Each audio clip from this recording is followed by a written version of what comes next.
Le jour où j'ai ouvert la porte de ma chambre d'étudiante à Paris, mon père et mon oncle se tenaient là, les visages rougis par la colère, tenant à la main une lettre anonyme qui décrivait en détail ma relation avec Émilie. Cette révélation les a fait exploser en accusations violentes, transformant notre famille en un champ de bataille où chaque mot était une arme. Au lieu de me briser, cet instant m'a forcé à affronter la vérité que j'avais enfouie depuis des années. Je m'appelle Sophie. J'ai 25 ans. Et je vis dans un petit appartement du quartier latin, entouré de livres et de rêves d'une vie libre. Ce matin-là, le soleil filtrait à travers les volets, illuminant les posters de films indépendants sur mes murs. J'étais encore en pyjama, une tasse de café à la main, quand on a frappé à la porte avec une insistance qui m'a fait sursauter. En ouvrant, j'ai vu mon père, un homme robuste de 50 ans, ancien militaire, et mon oncle Pierre, son frère aîné, un avocat conservateur aux tempes grisonnantes. Leur regard était dur, comme s'ils venaient d'assister à un crime. Sophie. Qu'est-ce que c'est que ça? A tonné mon père en agitant la lettre froissée. Je l'ai reconnue immédiatement, c'était une missive envoyée par un voisin indiscret, détaillant mes sorties avec Émilie, nos baisers volés dans la rue, nos nuits partagées. Mon cœur s'est serré. Comment avait-il su? J'avais été si prudente, évitant les appels familiaux quand elle était là, mentant sur mes week-ends. Mais la vérité éclatait maintenant, brute et inévitable. Mon père a poursuivi, tu nous fais honte. Une fille comme toi. Avec une femme? Son ton était chargé de dégoût. Et mon oncle hochait la tête, les bras croisés, comme un juge prêt à prononcer la sentence. Je me suis sentie piégée. Les murs de mon appartement semblant se refermer sur moi. Émilie et moi nous étions rencontrés 2 ans plus tôt, lors d'un séminaire de littérature à la Sorbonne. Elle avait 28 ans. Des cheveux noirs coupés courts qui encadraient un visage expressif. Et une façon de parler qui me captivait. Notre amitié s'était transformée en quelque chose de plus profond. Un amour que je n'avais jamais ressenti auparavant. Mais dans ma famille, issue d'une petite ville de Provence où les traditions catholiques régnaient, l'homosexualité était un tabou absolu. Mon père, veuf depuis 10 ans, m'avait élevé avec des valeurs strictes, mariage, enfant, une vie normale. Mon oncle, sans enfant, renforçait ses idées, voyant en moi l'héritière de leur lignée. Il s'était assis sans y être invité. Mon père sur le lit des faits, mon oncle sur la chaise de bureau. On va régler ça tout de suite, a déclaré mon oncle d'une voix autoritaire. Tu vas rompre avec cette personne, et on t'enverra en thérapie. Il y a des spécialistes pour ça. Thérapie? Le mot m'a glacé. Il parlait de conversion, comme si mon amour était une maladie à guérir. J'ai essayé de protester, mais ma voix tremblait. Ce n'est pas une phase, ai-je murmuré. J'aime Émilie. Mon père a ri amèrement. Aimer? Tu confonds tout. C'est à cause de ces idées modernes à Paris. On va te ramener à la maison. Leur plan était clair, me forcer à quitter mes études, à rentrer en Provence, à oublier Émilie. Ils avaient même contacté un prêtre ami de la famille pour une discussion spirituelle. Je sentais la pression monter. Un étau autour de ma poitrine. Comment en étais-je arrivée là? Enfant. J'avais toujours su que j'étais différente. Les garçons ne m'attiraient pas, c'étaient les filles.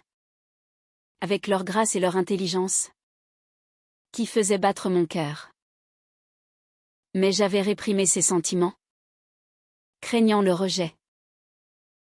Avec Émilie, j'avais enfin trouvé la paix. Une connexion authentique. Et maintenant, tout risquait d'être détruit. Je les ai laissés parler, feignant l'écoute. Mais intérieurement, une rébellion naissait. Ce soir-là, après leur départ, j'ai appelé Émilie. Sa voix calme m'a apaisée. On va affronter ça ensemble, a-t-elle dit. Mais tu dois choisir, eux ou nous. Choisir. Le mot résonnait comme un ultimatum. Je savais que céder signifierait perdre une partie de moi-même. Mais résister? Cela impliquait de trahir ma famille. De briser des liens forgés dans le sang. Les heures suivantes furent un tourbillon d'émotions, colère contre leur intrusion, peur de l'isolement, et un amour farouche pour Émilie qui me poussait à l'action. Le lendemain, j'ai décidé de ne pas fuir. J'ai invité Émilie à dîner avec moi, sachant que mon père et mon oncle reviendraient. C'était un risque calculé. Une confrontation directe. Quand ils sont arrivés, Émilie était là. Assise à table. Un verre de vin à la main. Leurs visages se sont figés. Qu'est-ce qu'elle fait ici? A grondé mon père. Émilie s'est levée. Sereine. Je suis ici pour Sophie. Et vous? La tension était palpable. L'air chargé d'électricité. Mon oncle a tenté de la ridiculiser, vous corrompez ma nièce. Sortez. Mais je me suis interposée. Non. C'est vous qui partez si vous ne pouvez pas accepter. Ce fut le début d'une bataille qui allait durer des mois. Mon père a menacé de couper les vivres. Mon oncle de me déshériter. J'ai tenu bon. Mais chaque jour apportait son lot de doutes. Était-ce la bonne décision? Sacrifier ma famille pour un amour que la société jugeait encore anormal? Les nuits étaient longues. Remplies de cauchemars où je me voyais seule. Rejetée de tous. Pourtant, avec Émilie, je me sentais vivante. Authentique. Notre relation n'était pas un caprice, c'était une encre dans un monde chaotique. Au fil des semaines, les conflits s'intensifièrent. Mon père m'envoyait des messages quotidiens. Mélange de supplications et de menaces. Pense à ta mère. Elle serait dévastée. Ma mère, décédée quand j'avais 15 ans, avait toujours été le pilier doux de la famille. L'utiliser comme argument me blessait profondément. Mon oncle, plus calculateur, contacta mes professeurs, insinuant que j'étais instable. J'appris cela par un appel de la doyenne, qui me conseilla de chercher de l'aide. La honte m'envahit. Mais aussi une détermination farouche. Je n'allais pas me laisser briser. Émilie fut mon soutien inébranlable. Nous passions des soirées à discuter, à analyser chaque attaque. Ils ont peur, disait-elle. Peur de l'inconnu. Sa propre famille, plus ouverte, l'avait accepté sans drame. Cela me rendait envieuse, mais aussi résolue. Un soir, après une dispute particulièrement violente au téléphone avec mon père, je pleurais dans ses bras. Et si je me trompe? Si c'est mal, elle me serra fort. L'amour n'est jamais mal. Sophie. C'est leur vision qu'il est. Ces mots me redonnèrent force. Mais la pression sociale s'ajouta bientôt. Des amis communs murmurèrent. Des regards en coin dans la rue. Paris, ville de liberté, n'était pas exempte de préjugés. Un jour, au café, une ancienne camarade me lança, « Tu sais que ça va te compliquer la vie. » Non. Ces mots résonnèrent comme un écho des craintes de ma famille.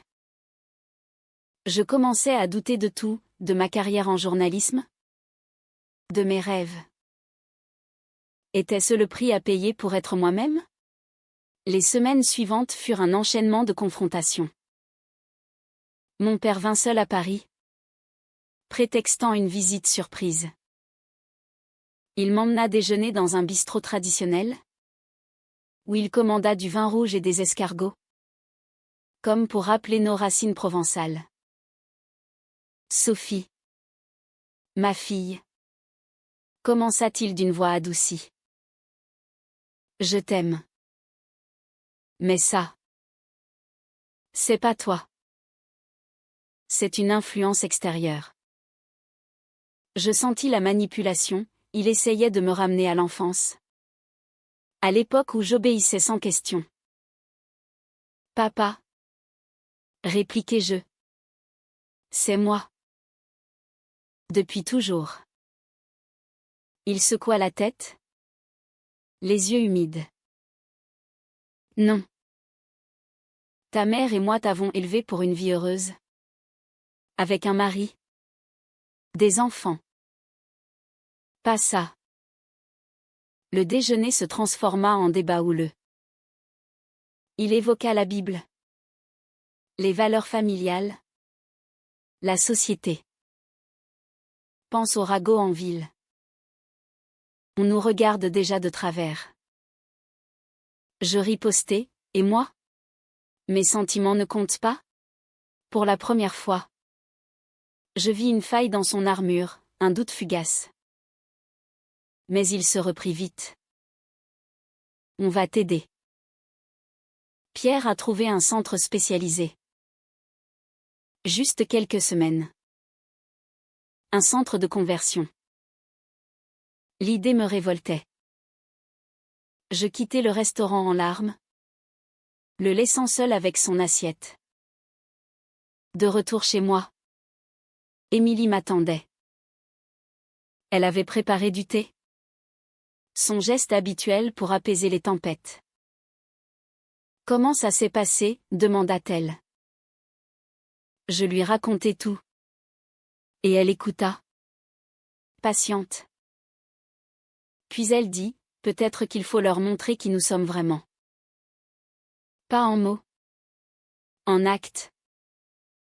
Son idée, organiser une rencontre formelle. Tous ensemble. C'était risqué. Mais nécessaire. J'acceptai. Espérant un dialogue. Mon oncle accepta l'invitation avec réticence. Ils vinrent un soir pluvieux. L'atmosphère lourde comme l'air avant l'orage. Émilie avait cuisiné un repas simple, salade niçoise, fromage, baguette. Nous nous assîmes autour de la petite table. Les silences pesants. Mon père brisa la glace, alors? Émilie. Qu'est-ce que vous faites dans la vie? Elle répondit calmement, je suis professeur de philosophie au lycée. Et vous? Mon oncle intervint, on n'est pas là pour bavarder. Sophie. Dis-nous que tu arrêtes cette folie. La discussion dégénéra rapidement. Accusations volèrent, perversion? Influence néfaste? Destruction familiale. Émilie resta digne, défendant notre amour avec logique. L'homosexualité n'est pas un choix. C'est qui nous sommes. Mon père explosa, c'est contre nature. Je me levai. Tremblante. Assez. Si vous ne pouvez pas accepter, partez. Mais je ne changerai pas. Mon oncle me fixa. Froid. Tu le regretteras. On coupe tout soutien financier. Ils partirent en claquant la porte, me laissant avec un vide abyssal. Les conséquences furent immédiates. Mon compte bancaire se vida, je dus trouver un job de serveuse pour payer le loyer. Les nuits devinrent épuisantes. Entre shift tardif et études. Émilie m'aida. Mais je sentais le poids sur nos épaules. Pire. Les doutes intérieurs s'amplifièrent. Étais-je égoïste? Détruisais-je ma famille pour un amour personnel? Les appels manqués de mon père hantaient mon téléphone. Un soir, seul au bar, je craquai. Une collègue me trouva en pleurs dans les vestiaires. C'est dur. La vie. Ces mots simples me touchèrent. Pourtant, cette épreuve nous rapprocha. Émilie et moi. Nous parlions des heures, explorant nos peurs. Elle me raconta son coming out. Plus facile. Mais pas sans blessure. Ma sœur m'a ignorée pendant 1 an. Cela me fit réaliser que le rejet était universel, mais surmontable. Nous décidâmes de nous engager plus, assister à des meetings LGBT, rejoindre une association. Là, je rencontrai d'autres femmes comme moi. Des histoires similaires de lutte familiale. Une. Marie. Me confia, j'ai perdu mon père, mais gagné ma liberté. Ces mots résonnèrent. Mais la trahison vint de l'intérieur. Un jour, mon oncle m'appela. Voix mielleuse. Sophie. On peut arranger ça. Viens à la maison ce week-end. Seule. J'hésitais. Mais accepté. Espérant une trêve. Arrivé en Provence. L'air embaumait le lavande. Rappel de mon enfance. La maison familiale était inchangée, photo de famille. Crucifix au mur. Mon père m'accueillit avec un hug maladroit. Content de te voir. Le dîner fut tendu, mais civil. Puis, mon oncle révéla son plan, ils avaient invité un thérapeute pour une session surprise. Le thérapeute, un homme d'une 50aine d'années. Comment ça, Sophie? Parlons de vos confusions. Confusion? Je me sentis piégée. Ce n'est pas une confusion, criai-je. Mon père plaida, c'est pour ton bien. Je m'enfuis de la maison. Courant sous la pluie. Appelant Émilie en sanglots. Ils ont essayé de me laver le cerveau.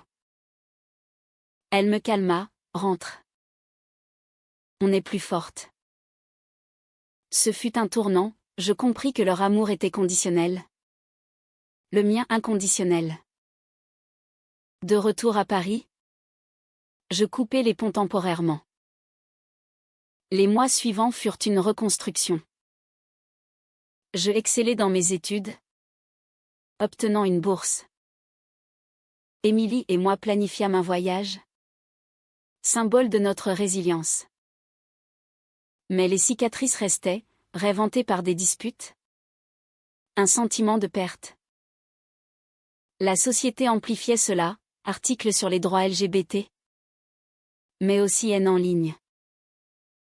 Un post anonyme sur un forum familial me qualifia de « traîtresse ». La tension culmina lors d'une fête de famille organisée par mon oncle pour son anniversaire. Malgré notre rupture? Il m'invita. Peut-être pour tester les eaux. J'hésitais. Mais Émilie m'encouragea, montre-leur que tu es heureuse. Nous y allâmes ensemble. Un acte de défi. La maison en Provence était bondée, cousin, tante, amis. Les regards se posèrent sur nous dès l'entrée. Mon père s'approcha. Tendu. Sophie. Et Émilie. Il prononça son nom comme un juron. La soirée fut un mélange de faux-semblants et d'explosions. Une tante murmura, c'est une phase? Non. Un cousin ricana. Mon oncle, verre à la main, lança une toast, à la famille traditionnelle. Ses yeux sur moi. Émilie serra ma main. Puis, lors du dîner, le clash inévitable. Mon père, ivre, s'adressa à Émilie, vous lui avez tourné la tête. Sans vous, elle serait normale. Elle répondit posément, normale? Selon qui? La table se tut. Je me levai, papa. Arrête. C'est mon choix. Mon amour. Mon oncle intervint, ton choix détruit tout. Pense à l'héritage. Héritage? Soudain. Je compris, il craignait pour la lignée. Pas pour moi. Vous vous fichez de mon bonheur, criai-je. La fête vira au chaos, accusation. Larmes. Une cousine prit ma défense, laissez-la vivre. Mais la majorité resta silencieuse. Complice. Nous partîmes tôt.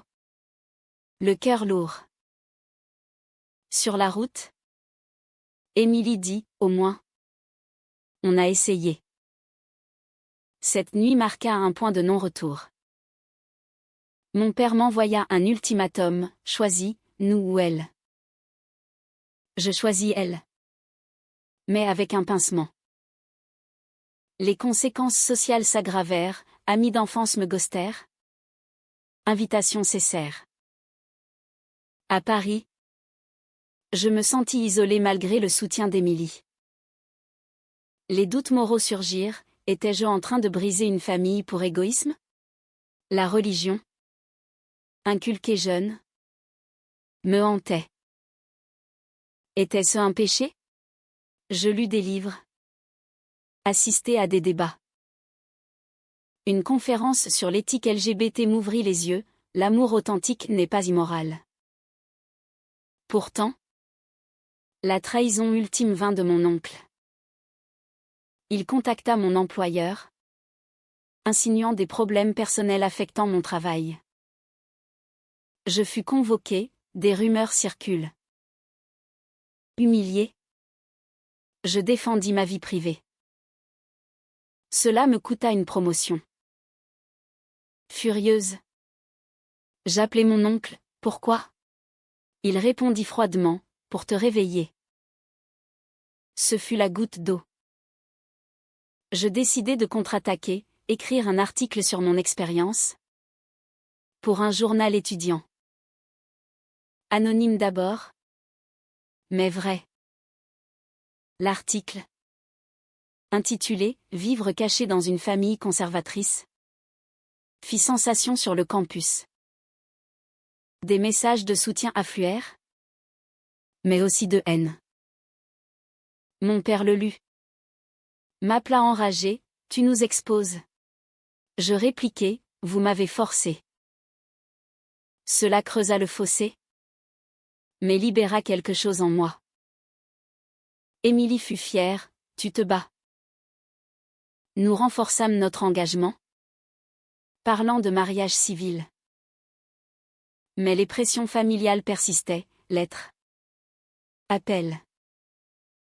Un jour, une surprise, mon père vint seul à Paris. Pas en colère, mais défait. Sophie. Je ne comprends pas. Mais je ne veux pas te perdre. Des larmes coulaient. Pour la première fois, il admettait sa peur. J'ai perdu ta mère. Pas toi. Nous parlâmes des heures, sans jugement. Il n'accepta pas tout, mais écouta. Donne-moi du temps. Ce fut un pas fragile vers la réconciliation. Mon oncle, cependant, resta intransigeant, coupant tout contact. Les mois suivants furent une montée en tension. Émilie et moi affrontâmes des défis externes, manifestations anti-LGBT, débats politiques sur le mariage. Cela nous unit, mais usait. Un soir, après une manif tendue, je craquai, et si on abandonne? Elle me serra, non. On est ensemble. Sa force me portait. Mais intérieurement, je pesais les coups, perte familiale, stress constant. Était-ce valable? La crise atteignit son apogée quand mon oncle, dans un acte de vengeance, révéla publiquement mon orientation lors d'une réunion familiale élargie. Il envoya un email groupé, accusant Émilie d'être une manipulatrice. Le scandale éclata, appel furieux. Jugement. Une tante m'écrivit, honte à toi. Je me sentis exposée, vulnérable. Émilie fut touchée, son travail en pâtit. Des parents d'élèves murmurant. C'est trop. Dis-je. Peut-être qu'ils ont raison. Pour la première fois, je doutais de nous. Nous eûmes notre première grosse dispute. Tu vas céder? Après tout ça, cria-t-elle. Je répondis, je suis fatiguée de lutter. Elle partit en claquant la porte, me laissant seule avec mes démons. Les jours suivants furent un enfer, silence radio, introspection. Je réalisai que sans elle, j'étais vide. Mais la pression familiale était écrasante. Mon père appela, reviens.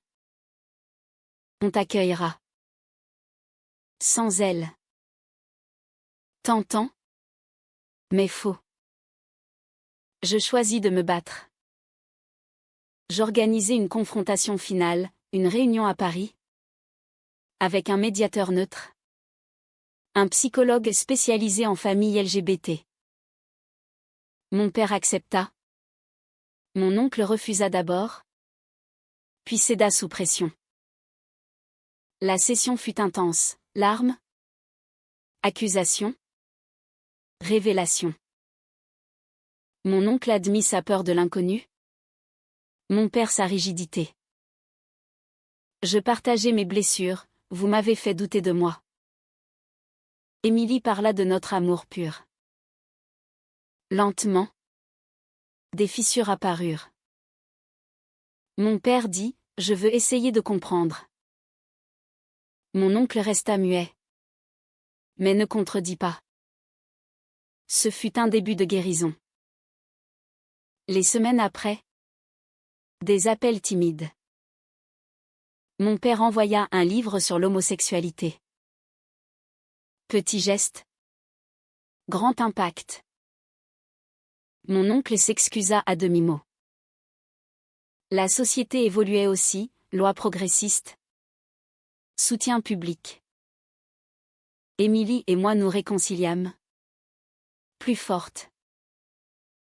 Nous planifiâmes un engagement symbolique. Entourés d'amis. Mais les dommages persistaient. Des nuits d'insomnie. Des flashbacks. Je me questionnais, avais-je fait le bon choix? Le prix était-il trop élevé? Pourtant, en voyant Émilie sourire, je savais que oui. Notre amour était une victoire sur les préjugés. Les mois suivants consolidèrent notre résilience. Mon père vint nous visiter. Maladroit mais sincère. Il apporta des olives de Provence. Un lien au passé. Émilie, dit-il. Prenez soin d'elle. Elle sourit, toujours. Mon oncle, plus distant, envoya une carte pour mon anniversaire. Pas d'acceptation totale, mais un cessez-le-feu. Je repris ma vie, diplôme en poche. Job stable. Émilie et moi adoptâmes un chat. Symbole de notre foyer. Pourtant, les cicatrices sociales restaient. Des débats en ligne me rappelaient les haines persistantes. Une amie me confia sa propre lutte, m'inspirant à aider. Je rejoignis une association, partageant mon histoire. Cela guérit mes blessures, transformant la douleur en force. Aujourd'hui, je regarde en arrière, les confrontations, les trahisons, les choix. Tout a eu un prix, mais aussi une récompense. Ma famille, fracturée, se reconstruit lentement. Émilie et moi sommes unis, prêtes pour l'avenir. Était-ce juste de prioriser mon amour sur ma famille? Ou l'authenticité personnelle justifie-t-elle tous les sacrifices?